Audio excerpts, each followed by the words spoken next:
Good morning students, मैं doctor Rana ताज। आपका BSc part 1 का फर्स्ट पेपर हम लोग ले रहे हैं और इसमें आपका फाइलम प्रोटोजोआ का क्लासिफिकेशन कंप्लीट हो चुका है। इसी में हम अगला संघ या फाइलम ले रहे हैं, वो है फाइलम पोरिफेरा। ये सब किंगडम मेटाजोआ का है और इंफ्रा किंगडम ये पैराजोआ है। फाइलम पोरिफेरा के जो कैरेक्टर्स हैं उनको हम पहले देखते हैं। इसकी 5000 ज्ञात स्पीशीज हैं या प्रजातियां हैं। ये जलीय जंतु हैं, स्वच्छ जलीय अथवा समुद्रवासी होते हैं।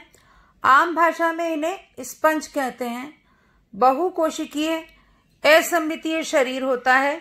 शरीर सतह पर छिद्र होते हैं।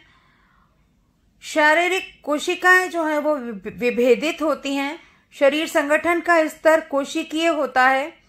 एकल अथवा निवही एवं स्थानबद्ध जंतु होते हैं।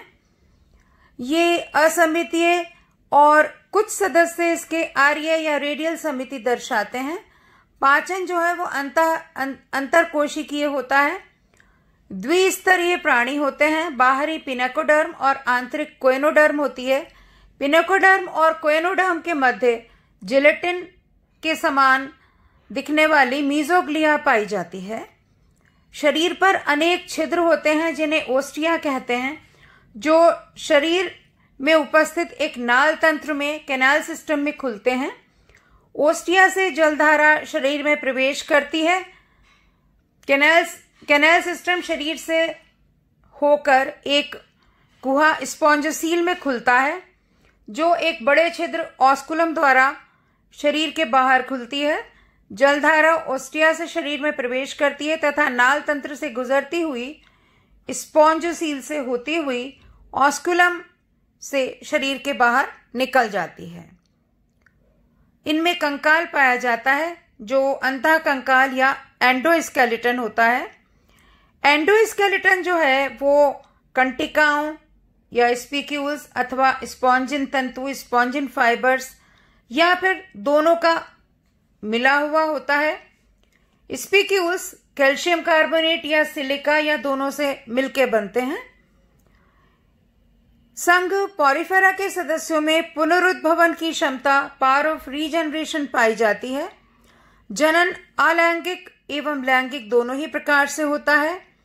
अलैंगिक जनन जेम्यूल्स द्वारा एवं लैंगिक जनन स्पर्म एवं ओवम के फ्यूजन से, संयुग्मन से होता है। फर्टिलाइजेशन या निषेचन आंतरिक होता है एवं परिवर्धन अप्रत्यक्ष होता है।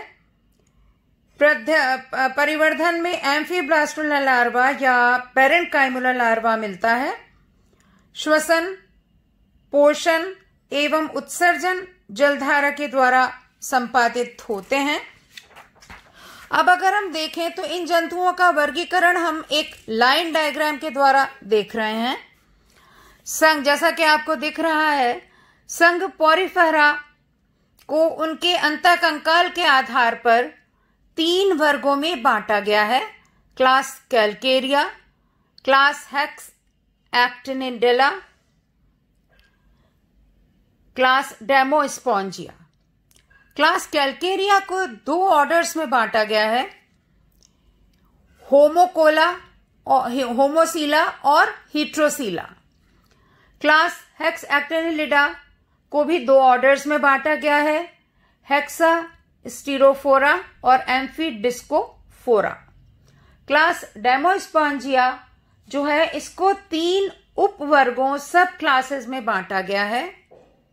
क्लास टेट्रा एक्टिनिलिडा, इसके 3 ऑर्डर्स हैं, मिक्सो स्पॉन्जिडा, इसका एग्जाम्पल है ऑस्केरेला।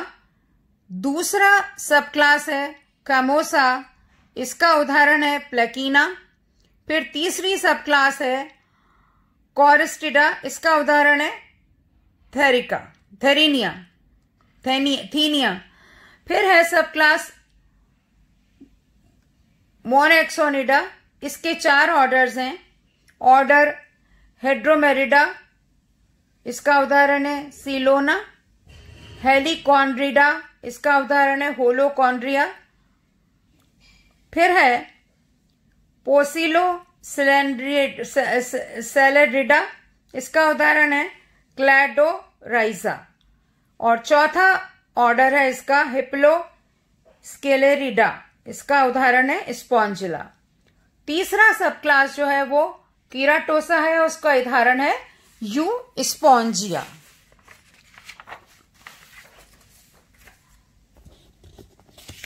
अब जो है हम देखते हैं इन क्लासेस के क्या लक्षण हैं, क्या इनके कैरेक्टर्स हैं। सबसे पहली क्लास है क्लास कैलकेरिया, इसका उदाहरण है ल्यूकोसोलेनिया और साइकॉन। इन्हें आम भाषा में चौक स्पंज भी कहते हैं।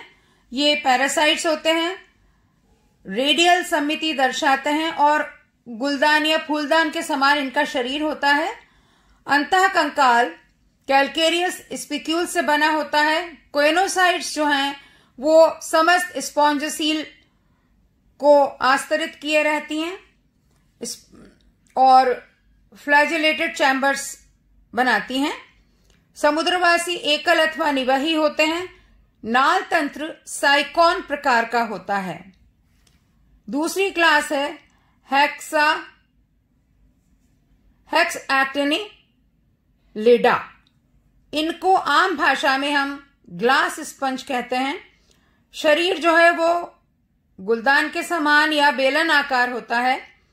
अंतःकंकाल ट्रांसपेरेंट स्पिक्यूल से बनता है जो सिलिका से बनी होती हैं। नाल तंत्र ल्यूकेनॉइड प्रकार का होता है। कोएनोसाइट्स जो है वो अंगुली रूपी चैम्बर्स को आस्तरित करती हैं। ये भी समुद्रवासी और गहरे जल में पाए जाते हैं। इनका उदाहरण है यूप्लेक्टेला और फिरोनिमा। क्लास डेमोस्पॉन्जिया, इस वर्ग के कुछ सदस्यों में अंतःकंकाल स्पॉन्जिन फाइबर्स एवं कुछ में सिलिका से बनी स्पिक्यूल से बना होता है या फिर दोनों के समावेश से बनता है। स्पॉन्जसील जो है वो देह भित्ति के वलन के कारण अनुपस्थित होती है, बहुत रिड्यूस हो जाती है। स्पिक्यूल जो है वो मोनोएक्सॉन या टेट्राएक्सॉन होते हैं।